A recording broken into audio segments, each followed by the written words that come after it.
下來我們要來關心是美國的晶片封鎖大翻車，今天會來關心到輝達。包括了這個華為的最新的算力，它已經突破了輝達。那麼另外是大陸它的力算 GPU 也反超了輝達的一款 GPU 哦。經濟學人現在做了一個預言，他說中國大陸在2026年會震驚世界。這句話是什麼意思？等一下我們都會一起的來做解讀。我們來趕快看到是這個最新華為它發布的最新消息是超級調度技術。11月21號這一天，他說呢可以把這個算力的利用率啊從30%-40%。的這個百分比拉高到70%哦，等於說是已經像是這個輝達它的 Run AI 的一個核心能力了。那麼美媒曾經講過說，這個 Run AI 它有多厲害呢？因為它能夠將原本低於25%的 GPU 的集群效率一口氣提升到80%以上，等於說華為這一次是靠它的核心技術的一個突破，以軟體來補硬體，跨平台的統一調度來達成剛剛講的這個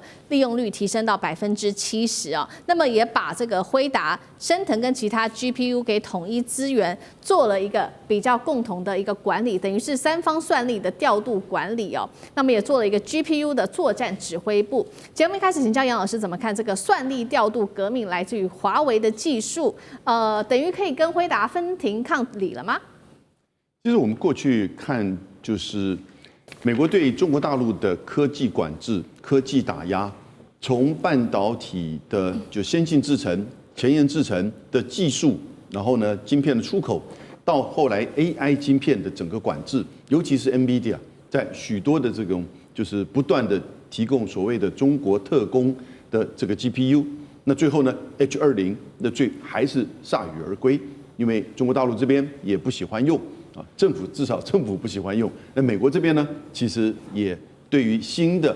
所謂的 Blackwell 的這個芯片呢予以管制。那同時這個過程你就看到，大陸這邊其實政策舉國體制的這個扶植，讓許多的企業，不只是華為。你說寒武紀等等之類，其實寒武紀早期的時候剛開始出來的時候，它95%的這個業務是來自於華為，但華為要收回來自己做的時候呢，然後你就看到它有一段時間突然沒有客源，可是呢，突然在就是 NVIDIA 的這個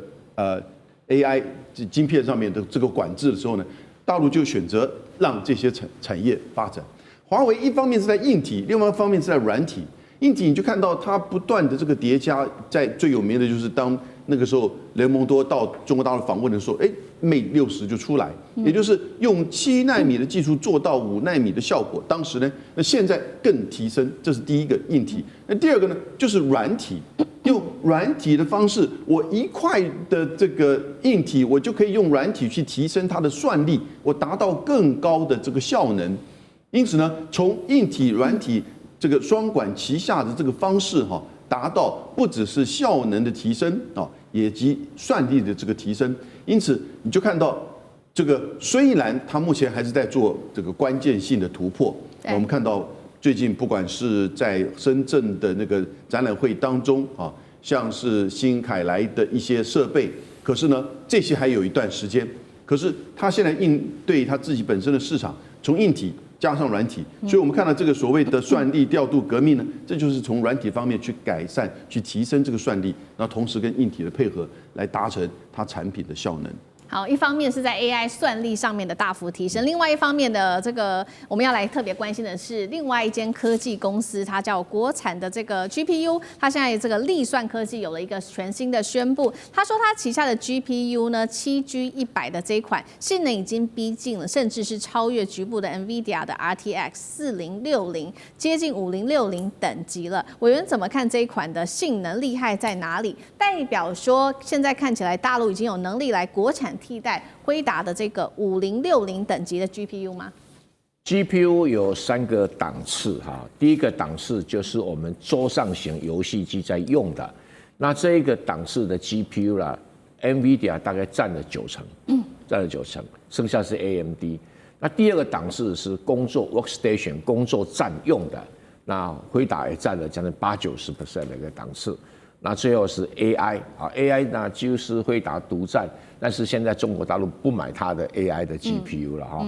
中國大陸用自己的這個華為的 NPU 來取代 GPU， 這當然是另外一個事情。那這一家力算科技所做出來的 GPU 啊，它事實上是桌上型遊戲機用的，因為桌上型遊戲機哈，除了輝達獨佔力很強之外呢，還有 AMD， 還有 Intel， 也都一定的，那是小小的比例。那现在力算科技啊，它新設計出來這個可以取代遊戲機的哈，那可以有這麼高的速度，那也是不太容易。所以未來會在遊戲機上面的 GPU 來取代它，但也可能會升級到了工作站，但這個跟 AI 沒有關係，啊，跟 AI 沒有關係。所以哈，恭喜它啊，已經有了國產替代，那能夠替代到什麼地方啊？我們給它祝福。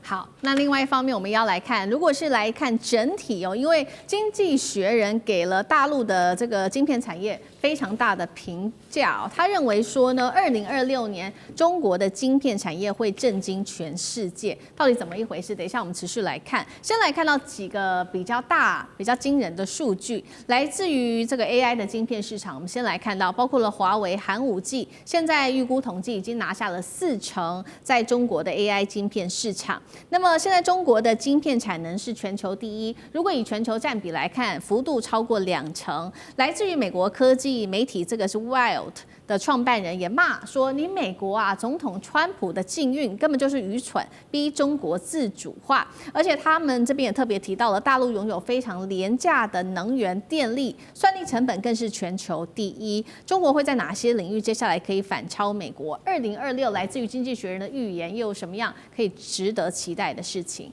艦長怎麼看？為什麼我們剛剛前面在講啊，美國的公共那個服務也開始上漲，電力怎麼會開始上漲？因為其實美國本身它的供電在於這種運算中心大量的使用之後，也已經慢慢的產生排他性。那這個也就是啊，我們講到那個上漲之後影響到了民生，但是未來民生一定也會影響到這一些那個 CSP， 也就是雲端服務供應商的部分，因為它需要電力。那川普需要的是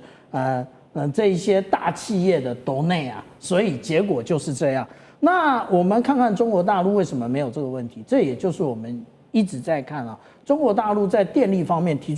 供了非常多的解決方案，無論是光電、風電，甚至水力發電。那我們大家就會發現，還有核能發電，我們大家就會發現這一些都是綠電。那使用綠電真正的原因，為的也就是這一些產品未來都可以不用